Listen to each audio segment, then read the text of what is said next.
মানিকগঞ্জ শিবালয় উপজেলার বোয়ালি খালে বাঁধ নির্মাণ করায় ক্ষতিগ্রস্ত কৃষক।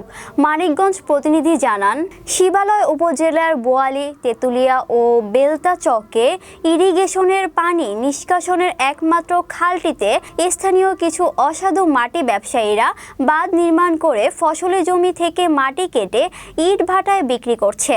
বর্ষার মৌসুমে খালের পানিতে ফসলি জমি ভেসে যাওয়ায় ধান পানিতে পড়ে পাকা ধান নষ্ট হয়ে যাচ্ছে। স্থানীয় কৃষকের দাবি, অনাতি বিলম্বে খালে বাঁধ অপসারণ সহ এই এলাকার 3 ফসলি জমি স্থানীয় ভূমি দস্যুদের হাত থেকে রক্ষায় প্রয়োজনীয় ব্যবস্থা নেয়া। বাঁধ প্রসঙ্গে শিবালয় উপজেলা নির্বাহী অফিসার মোহাম্মদ বেলাল হোসেন জানান, ইতিমধ্যে কৃষি জমি রক্ষায় প্রয়োজনীয় ব্যবস্থা গ্রহণ ও একাধিক মাটি ব্যবসায়ীর বিরুদ্ধে আইনানুগ ব্যবস্থা নেওয়া হয়েছে এবং বাঁধ অপসারণে প্রয়োজনীয় ব্যবস্থা নেওয়া হবে।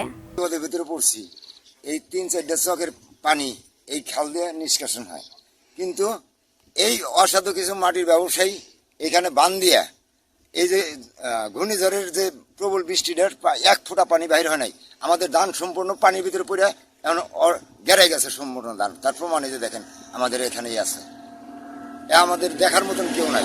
এখন আমার কথা হইল যে দ্রুত আজকের দিনের ভিতরে পারলে কাইটে এই বাঁধটা কাইটে দিলে অনেক কৃষকের উপকার হবে, তাও অন্তত 200-250 কৃষকের উপকার হবে। প্রত্যেকটা ধান পানির ভিতরে রয়েছে শুধু ওই বাঁধের জন্য।